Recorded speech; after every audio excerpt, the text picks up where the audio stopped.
ஆந்திர மாநிலம் விஜயவாடாவில் இன்னும் வெள்ளம் வடியாத நிலையில் மீண்டும் மழை பெய்ய தொடங்கியுள்ளதால் மக்கள் கலக்கமடைந்துள்ளனர். விவரங்களை களத்தில் இருக்கும் செய்தியாளர் சுரேஷ்குமாரிடம் கேட்கலாம். சுரேஷ்குமார், தற்போது நீங்க எந்த பகுதியில் இருக்கீங்க? அங்கு வெள்ள பாதிப்பு எந்த அளவில் இருக்கு? மீட்பு பணி எப்படி இருக்கு?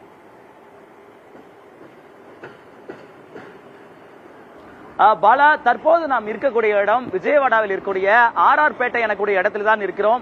இங்கு இந்த மழை வெள்ளத்தால் பாதிக்கப்பட்ட வீடுகள் இன்னும் அதிலிருந்து மீண்டு வராத நிலையிலே இருக்கின்றன.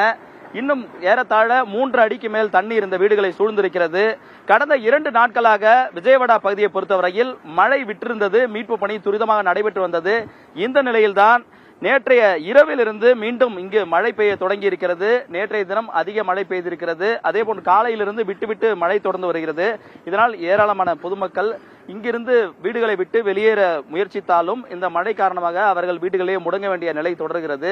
அதே நேரத்தில் நாம் பார்த்துக் கொண்டிருக்கக்கூடிய இந்த பகுதிக்கு அருகே தான் புடமேறு கால்வாய் எனக்கூடிய இந்த மழை வெள்ளத்தின் போது மிகப்பெரிய அளவில் குடியிருப்புகளை சூழ்ந்த கால்வாய் பகுதி அமைந்திருக்கிறது.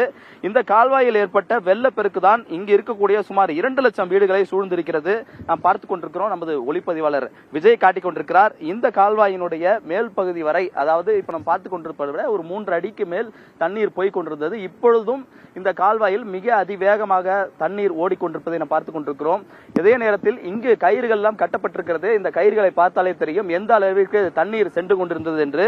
இந்த கயிறுகளை பிடித்துதான் அவர்கள் உயிர் தப்பி இருக்கிறார்கள். தற்போதைய நிலையில் தண்ணீர் சற்று குறைந்திருப்பதன் காரணமாக அந்த கயிறுகள் எல்லாம் தெரிகிறது. மிக வேகமாக இந்த பகுதிகளில் ஆற்றின் வெள்ளம் அதிக காரணமாக பல மக்கள் பாதிக்கப்பட்டிருக்கிறார்கள். வீடுகளில் இருந்த உடைமைகள் எல்லாம் அடித்து செல்லப்பட்டிருக்கிறது. அவையெல்லாம் அந்த ரயில்வே தண்டவாளத்துக்கு கீழ் இருக்கக்கூடிய இந்த பாலத்தில் சிக்கியிருப்பதை பார்க்க முடிகிறது. எந்த அளவிற்கு இந்த பகுதியில் வெள்ளம் ஓடி இருப்பது என்று உணர முடியும். பாலா, சுரேஷ், நேற்று அத்தியாவசிய பொருட்கள் கிடைக்காமல் மக்கள் தவித்தனர். தற்போது அத்தியாவசிய பொருட்கள் கிடைக்கிறதா? பால் உள்ளிட்ட அத்தியாவசிய பொருட்கள் கிடைக்கிறதா?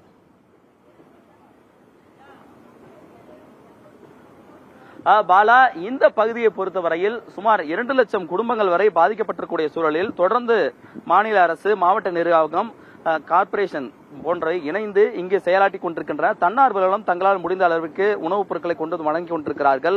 இருந்த போதிலும் இவ்வளவு பெரிய மக்களுக்கு இந்த உணவுப் பொருட்கள் இன்னும் சென்று சேரவில்லை. இன்று காலை கூட அவர்கள் தண்ணீருக்காக தங்கள் வீடுகளை விட்டு வெளியே வந்து இந்த வெள்ளத்தின் தேங்கி இருக்கக்கூடிய தண்ணீரில் தத்தளித்தபடி அவர்கள் வேறு இடங்களுக்கு சென்று, முகாம்களுக்கு சென்று தங்களுக்கான உணவுப் பொருட்கள் மற்றும் தண்ணீரை எடுத்துக்கொண்டு வீடுகளுக்கு செல்ல வேண்டிய நிலைதான் இருக்கிறது.